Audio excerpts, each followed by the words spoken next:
আজ ১ August pay স্কেলের gazette প্রকাশ, সর্বনিম্ন বেসিক ২০,০০০ টাকা বৃদ্ধির সুপারিশ সংসদে।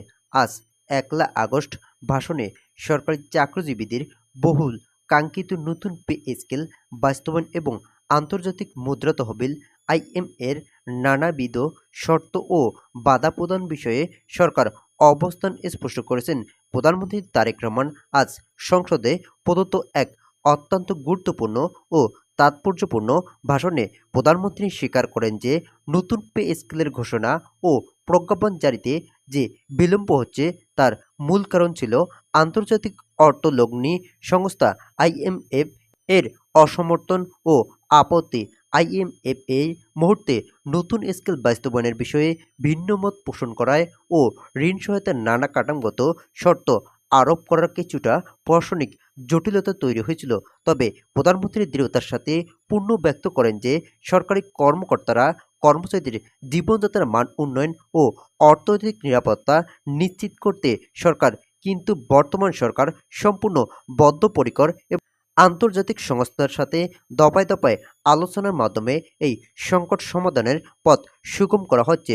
সংসদে ভাষণে পে স্কেলের কাঠামো ও সরকারি কর্মচারীদের সুগম সুযোগ সুবিধা সংক্রান্ত একাধিক বড় ধরনের যুগান্তকারী ঘোষণার অবতরণ করেন প্রধানমন্ত্রী। তিনি জানান, নতুন পে স্কেলের মূল কাঠামোর সাথে সাধারণ চাকরিজীবীদের স্বস্তি দিতে এবার ১১ থেকে ২০তম গ্রেডের কর্মচারীদের জন্য বিশেষ রেশন সুবিধা চালু করার সুনির্দিষ্ট চিন্তাভাবনা করেছে সরকার। প্রধানমন্ত্রী আশ্বস্ত করে বলেন, রেশন সুবিধা যুক্ত হওয়ার অর্থ এই নয় যে অন্যান্য প্রচলিত সুযোগ সুবিধা সংকুচিত করা হবে। ১১ থেকে ২০তম গ্রেডের কর্মচারীরা বর্তমান যে সমস্ত বিশেষ সুবিধা ভোগ করেছেন তার কোনোটি কোনো অবস্থায় বন্ধ করা হবে না। তাদের জন্য একই সাথে প্রান্তিক ও নিম্ন গ্রেডের সরকারি কর্মচারীদের পারিবারিক নিরাপত্তা জোরদার করতে বিশেষ ফ্যামিলি কার্ড প্রদান করার সিদ্ধান্ত নেওয়া হয়েছে। ভিডিওটির এই মতো পর্যন্ত এসেও এখন পর্যন্ত যারা যারা আমাদের এই চ্যানেলটি সাবস্ক্রাইব করেনি তারা অবশ্যই আমাদের এই চ্যানেলটি সাবস্ক্রাইব করে পাশে থাকা বেল আইকনটি অল করে দিন। এছাড়াও সার্বিকভাবে বেতন ভাতা বৃদ্ধি ছাড়াও অবসরপ্রাপ্ত চাকরিজীবীদের পেনশন ভাতা উল্লেখযোগ্য হারে বৃদ্ধি করার সুনির্দিষ্ট পরিকল্পনা বাস্তবায়িত হচ্ছে। বেতন ও ভাতার সুনির্দিষ্ট কাঠামোগত পরিবর্তনের পরিমাপ তুলে ধরে প্রধানমন্ত্রী জানান, প্রথম থেকে দশম গ্রেডের কর্মকর্তাদের ক্ষেত্রে মূল বেতন ৬০% বৃদ্ধি পাবে এবং এর সাথে ভাতা বাড়বে ৩০%। অন্যদিকে তুলনামূলকভাবে কম আয়ের সাধারণ কর্মচারীদের সার্বিক সুরক্ষা দিতে ১১ থেকে ২০তম গ্রেডের কর্মচারীদের মূল বেতন রেকর্ড ১৭০% বৃদ্ধি করার চূড়ান্ত প্রস্তাব করা হয়েছে এবং তাদের ভাতা ৬০% বাড়ানো হবে।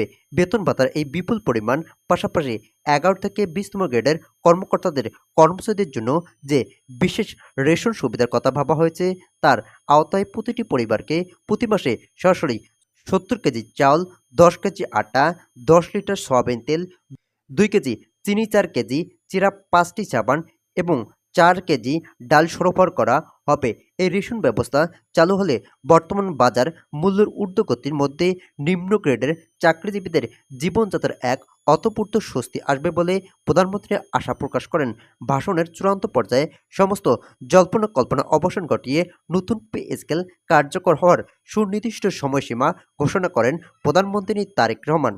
ভিডিওটির এই মুহূর্ত পর্যন্ত এসেও এখন পর্যন্ত যারা যারা আমাদের এই চ্যানেলটি সাবস্ক্রাইব করেনি তারা অবশ্যই আমাদের এই চ্যানেলটি সাবস্ক্রাইব করে পাশে থাকা বেল আইকনটি অল করে দিন। নবম পে স্কেলের সকল নিউজ সবার আগে পেতে আমাদের এই চ্যানেলটি সাবস্ক্রাইব করুন। প্রধানমন্ত্রী আনুষ্ঠানিকভাবে জানান যে আগামী আগস্ট মাসের বেতন থেকেই এই নতুন স্কেলের সুবিধা সরাসরি কার্যকর করা হবে। এর জন্য প্রয়োজনীয় প্রশাসনিক ও আইনি প্রস্তুতি প্রায় শেষ পর্যায়ে রয়েছে এবং সকল প্রক্রিয়া সম্পূর্ণ করে আগস্ট মাসের মাঝামাঝি সময় নতুন পে স্কেলের চূড়ান্ত গেজেট ও প্রজ্ঞাপন প্রকাশ করা হবে। আইএমএফ এর সব বাধা ও চ্যালেঞ্জ অতিক্রম করে আগস্ট মাসের মাঝামাঝি গেজেট প্রকাশ এবং আগস্টের বেতন থেকেই এটি বাস্তবায়নের এই দৃঢ় অঙ্গীকার সংসদের সদস্য ও সাধারণ সরকারি চাকরিজীবীদের মাঝে নতুন আশার সঞ্চার করছে। প্রধানমন্ত্রী তারেক রহমান সংসদে তার দীর্ঘ বক্তব্য অত্যন্ত স্পষ্টভাবে উল্লেখ করেন যে আইএমএফ এর আপত্তি বা অসমর্থন থাকলেও সরকার তা অপেক্ষা করেনি, বরং কিভাবে তাদের সাথে দ্বিপাক্ষিক আলোচনার ভিত্তিতে দেশের সার্বিক অর্থনীতির সামঞ্জস্য রেখে এই পে স্কেলটি দ্রুত ও কার্যকরভাবে বাস্তবায়ন করা হয় যা তা নিয়ে সরকারের উচ্চ পর্যায়ে নিরবিচ্ছিন্ন কাজ চলছে। তিনি জোর দিয়ে বলেন যে কোনো আন্তর্জাতিক অর্থলগ্ন সংস্থার সাথে অংশীদারিত্বের সম্পর্ক বজায় রাখার পাশাপাশি দেশের নাগরিকদের স্বার্থ রক্ষার সরকারের প্রধান অগ্রাধিকার। আইএমএফের যে সকল পর্যবেক্ষণ বা আপত্তি রয়েছে সেগুলোকে যৌক্তিকভাবে মোকাবেলা করে কীভাবে পে স্কেল পূর্ণাঙ্গ রূপ পাবে তার একটি সুনির্দিষ্ট রূপরেখা ইতিমধ্যে প্রস্তুত করা হয়েছে এবং সেই অনুসারে অর্থ মন্ত্রণালয় প্রয়োজনীয় পদক্ষেপ গ্রহণ করেছে।